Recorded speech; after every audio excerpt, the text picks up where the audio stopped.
everybody, it's Neil Gardner here once again with another special guest. But first of all, here on Talking ... Books, it's copyright reason we have to say the ... Someone else has already got a show called Talking Books.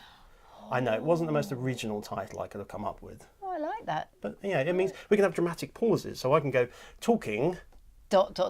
Yeah. Books. Anyway, Darwin is back as the boss, the invigilator, he who must be obeyed. So with him here, I have another guest. Look, it's Sophie Aldred. It's me. Sophie C'est moi. Aldred. Look at you here doing audiobooks with us at Abric Audio. Welcome. I haven't been here for a while, have I? No, the last time you were here a year or two ago was a Doctor Who book. Yes. Which is no big surprise, because obviously, as you might not know, she was in Doctor Who. Just a few episodes. But you're back now doing, how do we describe them, non-Doctor Who audiobooks. Yeah, grown-up books, Proper I'd books. say. No, that's not fair. Doctor Who No, books that are great. isn't fair. Yeah, They're that's great. very unfair. But you're I'm back sorry. with us. Yeah, but no, good. they're kind of they're biographies, Yes, really. yes. Which is great because I don't usually get to do things like grown-up books in a biography sense. Yeah. I tend to do novels or children's stories or Doctor Who books and stuff like that. So for me, it's actually really nice to have my teeth in something that's a bit different. And very helpfully, there's lots of French, and you know French. Well, I was going to say, gosh, yeah. Joy. If I think it would be very hard to do. I was just thinking this morning on my way here, gosh, if it was in German or Spanish, I don't think I'd be able to do it. You'd be all right with Spanish because your producer, the lovely Morrison, speaks a bit of Spanish. That's true. Russian, you could come and be with me. I could help with Russian. Oh, right, okay. But yeah, no, it is. I mean, French is kind of, most people can probably muddle their way through French. Yes, but, although there's probably at least one French word in pretty much every line. Yeah. And it's quite tricky going from English to French halfway through. So within the flow of the line. Yeah, because you're used to saying, le rue or something, but you don't say the street, la la la, or something like that. That's not a very good example. No, you mean that. No, it's not like it's a specific piece of French that you can sort of have a run at. That's right. You're going along doing your English thing, and then all of a sudden you've got to bang into French. And then, Exactly. So your experience with audiobooks as a narrator, how do you go about prepping something like this that has a different language involved? Well, I go through it when you send it to me. I use an app, and it has a highlight, and it has lots of different functions. It has I've got one of those pens as well that you can scribble on the. So you're using something like I annotate on an iPad with a pencil or something. Okay, yeah. So I annotate with an Apple Pencil. Sometimes I personally don't like marking up too much. Okay. Do you use colours? Nope. Okay, interesting. I'm very lucky in that I can read very easily. Right. Yeah. So what I like to do is I get an idea of the story, and then if there's words that I don't know, I'll look them up on a pronunciation thing like Forvo or something like that. And then what I do is I scribble with my pen some terrible sort of phonetic It's spelling. amazing, isn't it, when you look at it afterwards? And then I look at it and I go, what the hell have I written there? That? Yeah. Or, what's working quite well is, because I forget as well, I forget them. So occasionally I just say to Morrison, can you look that up for me? And he quickly just clicks on it and we Which is the useful thing about having a producer, first pair of ears, editor, whatever you want, director, whatever you want to call us. Absolutely, no. Couldn't do it without you, basically. Yay. Or we could, but it wouldn't be as good. Well, it's a different way of doing it. Studio work is one way, and obviously there's home recording, self-recording, which has its own discipline, of course, which is something that's very different from what we do here. But I'll tell you what, though, about that, because it's very difficult sometimes.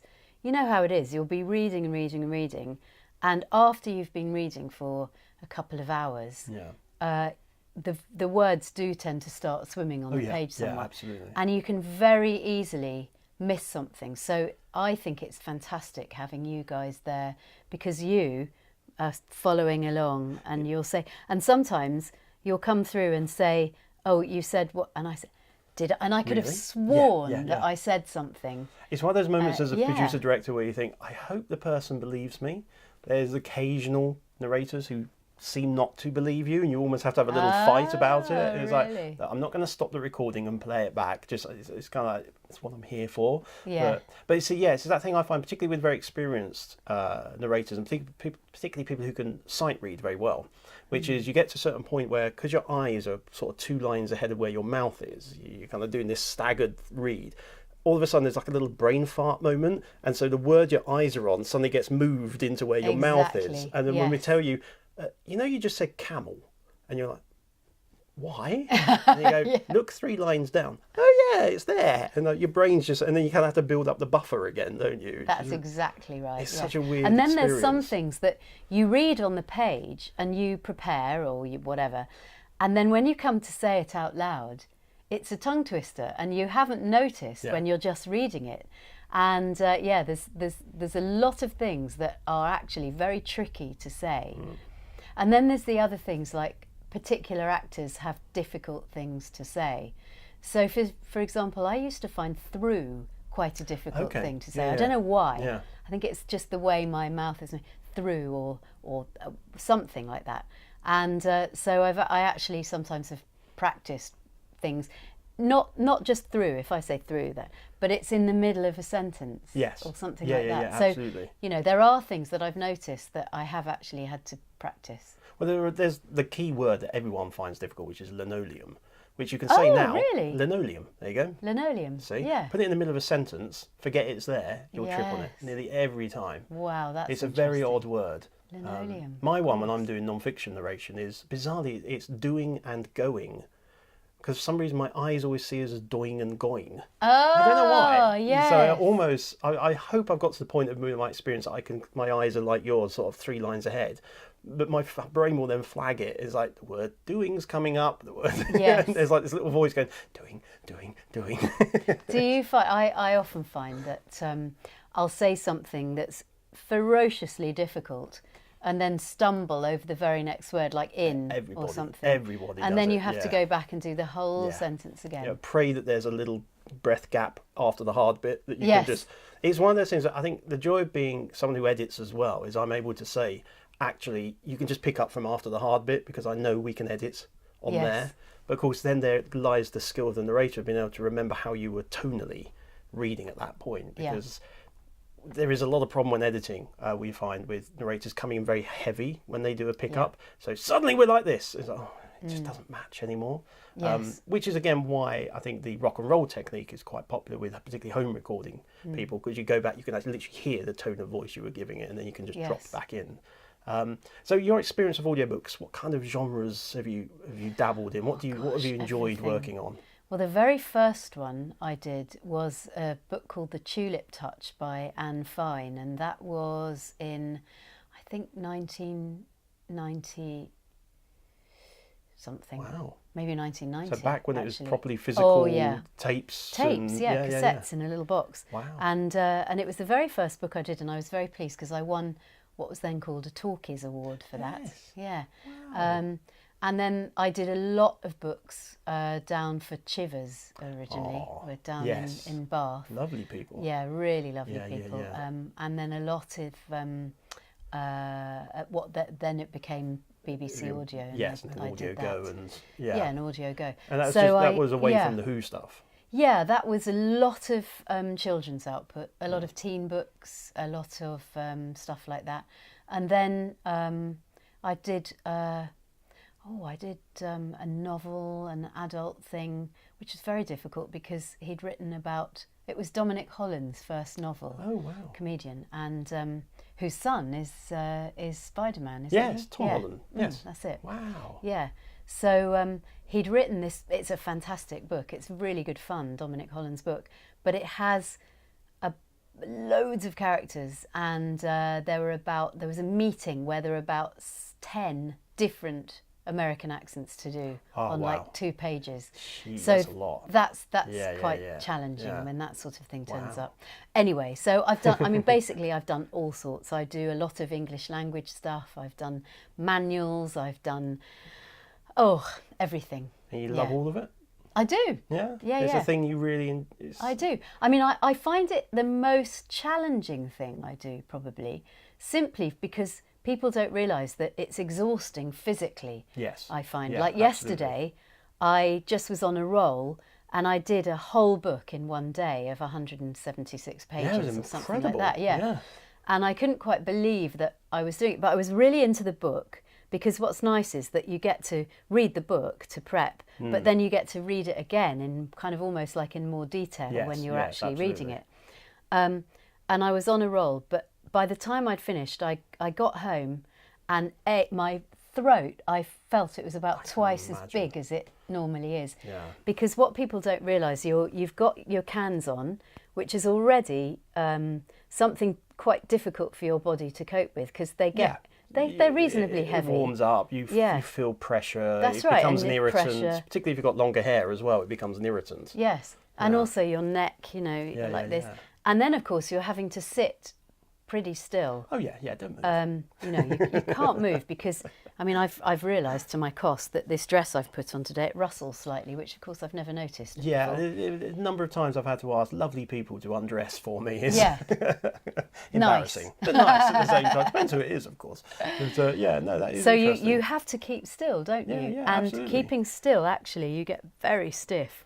But then you have that trouble, the new modern tablet issue of moving the page up without moving your arm, so you get into this kind of motion, yet at the same time you then get ache down there. I also use these glasses which are they haven't got arms, because I find that even these small arms like this, they press against your head and I end up getting a headache. So I saw some fantastic things on Facebook, and they're like pince-nez, the old things, and you clip them on the end of your nose like this, and they're just that's a good idea. They're just like that. So I use those, but the only trouble is, being menopausal as I am, occasionally I get a hot flush and my face gets a bit sweaty, and they just slide down my nose and slide off like that. So poor old Morrison, he has to. Then, just so you can just hold them. I should have. One hand with your tablet and... Exactly. Yes, your arm would get very tired then. Yeah, you'd end up with one really huge arm, wouldn't you? Yeah, unless the pants are very heavy. Well, you could have two, swap them over like this.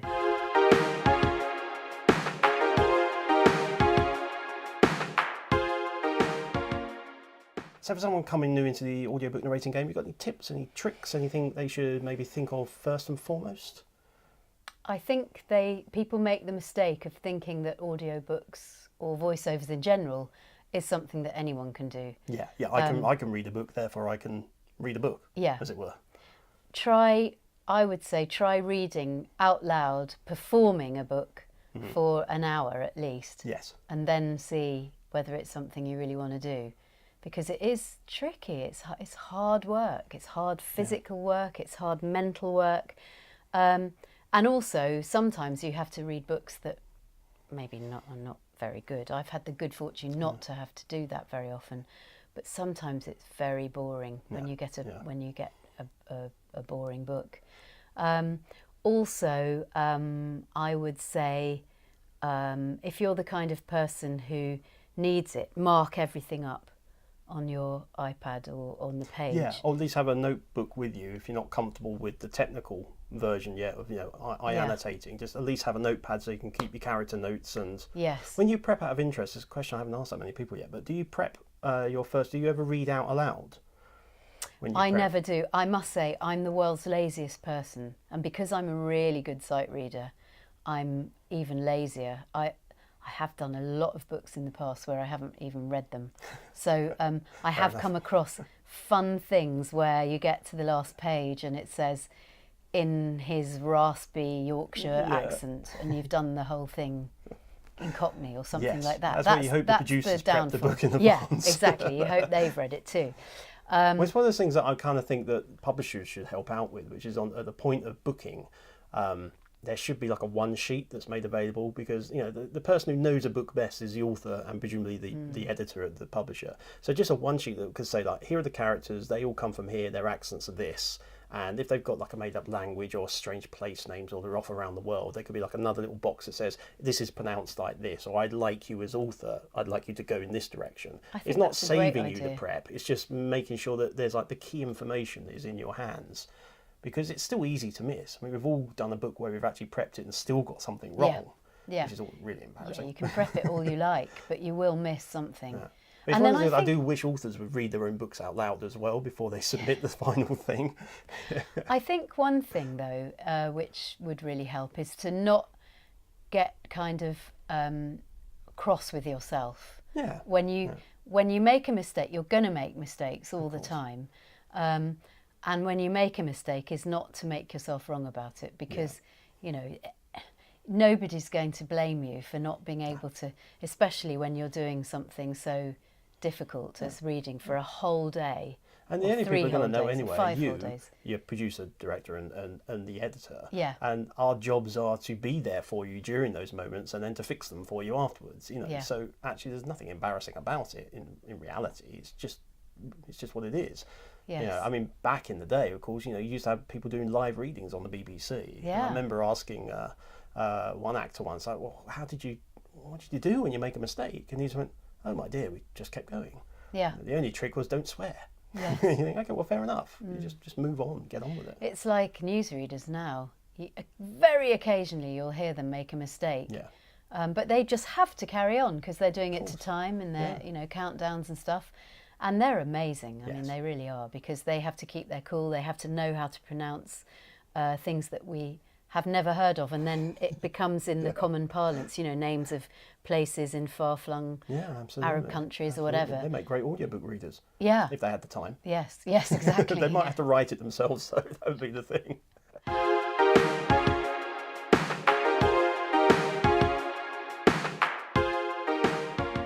So you've also, of course, Doctor Who. So Sophie, if you don't know, you should know, was Ace with Sylvester McCoy. I was. And how amazing you were. My generation grew up loving this young lady, and we still do. But you've never really stopped. You're still Ace. You're still doing audio dramas and audio books, and you've got your own TARDIS. It's amazing. It is amazing. If you'd told me all those years ago that I'd still be playing Ace at the grand old age I am, I would not have believed you. It's very funny, you know, because I can't think of another show that I'd have been in where I would still be playing the same part all these years later. And it's due really to people like Bill Baggs, who did BBV videos and who then set up doing audiobooks, and then Jason Hay-Gallery and Gary Russell, who took it over as, well, not took it over, but they went and got the license when, in the kind of bad old days when there was no Doctor Who on BBC, they were granted the license, and then they started Big Finish. But Sylvester and I were the first people to do audio dramas for BBV, and then for Big Finish we did the very first one. Blimey. And yes, I can't think how many we've done since then. I know, it's endless. It's a lot. Yeah, but now you're almost a Time Lord now, as Ace. We're trying to work out whether you really are, or if you're an agent of the Time Lord. That's right. I think I'm probably an agent, because I would say you probably do have to have two hearts, and I don't think they would give me another heart transplant with their double heart. You've gone through a lot, haven't you? So I you don't never think know what's happened to you. No, you never know, do you? Maybe you can just make a Time Lord. I'm not sure, because it's like what happens with the regeneration and so on? I have a feeling that I am still, that Ace is mortal, but she is like a sort of secret agent. Yeah, and you do have your own TARDIS, so that's cool. And I do have my own TARDIS. Hey, what more could you want? Exactly. I've always wanted my own TARDIS. Yeah, that would be helpful when trying to get around London. It would be, yeah, very. So if you want to hear more of the lovely Sophie, go on to places like Audible and just type her name in. There'll be tons of audiobooks out there. But if you're really interested in the Doctor Who Ace stuff, then Big Finish is your port of call. And we've got a few BBC Doctor Who audiobooks as well. We have. We did Mike Tucker, didn't we? Yes. My old mucker, Mike Tucker. That was a great one, yes. So look out for those as well if you like a single voice read, just Sophie reading to you. Or the full dramatic works are all out there. Say our friends at Big Finish have many of them, some really exciting Ace Adventure box sets out there. So check them out. And you need to get back on the other side of that wall to keep reading with Morrison, otherwise he'll tell me off. Biography. So are we done, Darwin? Is that good? Is it a wrap? I think he's saying yes. It's a wrap. That's a wrap for another episode of Talking ... Books. Hey, my kind of guest. And we'll see you next time for another episode. So bye. Bye.